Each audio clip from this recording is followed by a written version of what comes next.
Firstly, the most important byline in fighting a hybrid war is to make sure that you fight it not in the military domain alone. You fight it in what is called the whole of government domain.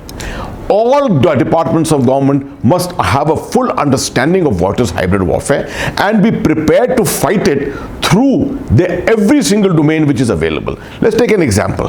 The ISI. The ISI has fought us physically through the sponsorship of terrorists who are infiltrated here.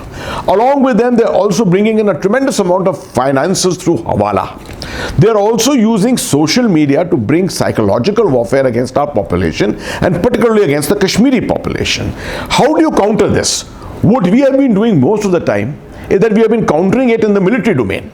We have been killing terrorists, we have been neutralizing them, and today we have a strength of not more than 250, 300 terrorists inside the valley. But that is not sufficient. We have to ensure that governance continues. We have to ensure that the finances which are there, which are supporting the terrorist infrastructure, are completely done away with. And we have to make sure that the social media networks, which are all there primarily impinging on the minds of the Kashmiri population, these are neutralized, they are countered, and we also have sufficient amount of material and text to be able to take the battle of the social media to the other side, to influence the Pakistani population, to influence the population in Pakistan occupied Kashmir. That is how you will ensure the stabilization of the situation which is there in Kashmir at the moment. Pakistan is a past master at hybrid warfare. This invariably happens when a nation is smaller and has got a larger adversary. And I think I would like you to look at 1977 when General Ziaul Haq came to power. He is the one who decided that it is not possible to fight India on the conventional battlefield. The only way to fight India and try and defeat it and bring it to its knees is to fight through what is called 1,000 cuts. Those 1,000 cuts are not necessarily military 1,000 cuts. Those 1,000 cuts are in different domains. And General Zia was particularly very fortunate that he managed to get the ISI deeply involved in the operations in Afghanistan. That is where and as far as the Kulbhushan Jadhav case is concerned, let me tell you, this is a lot of psychological warfare. So when we are looking at information warfare, psychological warfare is a subset of information warfare. It is to put a tremendous amount of pressure on India, and it is also at the same time playing a game in Iran to prevent us sending any elements into Iran, making sure that the Indian footprint in Iran, in Chabahar and places like that, which was worrying Pakistan so much, that possibility is diluted more and more. Carried out hybrid warfare in Ukraine. Now, there what they had done was, besides cyber, Russia has developed in cyber warfare extensively. Besides that, in that what they had done, they had used their special forces.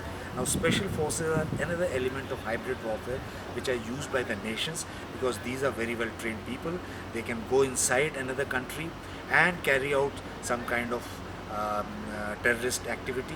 So in Ukraine, Russia had also used this other than cyber and other elements of hybrid warfare. In India, we have a slightly low footprint as far as strategic culture is concerned.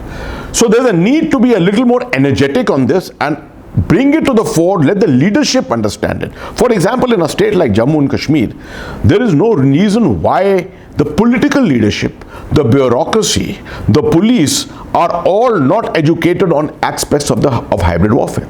That they are all not aware that they are very much a part of this entire game which is going on from Pakistan. And unless they ginger up their activities, unless they perform, you will never find a solution to the current problems which are taking place in Jammu and Kashmir. For example, you have an organization called the Unified Command in Jammu and Kashmir. I think it's a tailor-made organization to counter hybrid warfare, because it's an organization in which all the organs of the state, all the domains meet together. That's the place where they can understand, probably create more doctrines, more guidelines, rules of engagement, and sensitize everyone on what exactly are the intentions of Pakistan and what it is attempting to do. For example, the subversion going on in South Kashmir at the moment, right? Subversion against the government servants which is going on at the moment. They need to be protected. We need to protect our people who are going on leave. We need to protect our Jammu and Kashmir police in a very, very big way, because the whole attempt of Pakistan at the moment is to subvert the Jammu and Kashmir police, which is found to be one of the very important elements in this entire game, in which the jointness of the Jammu and Kashmir police along with the Indian Army is actually a game changer in the entire thing in Kashmir. So I think, as I said before, it is education, awareness, knowledge and training. These are the very, very essential things before we take on anything else in terms of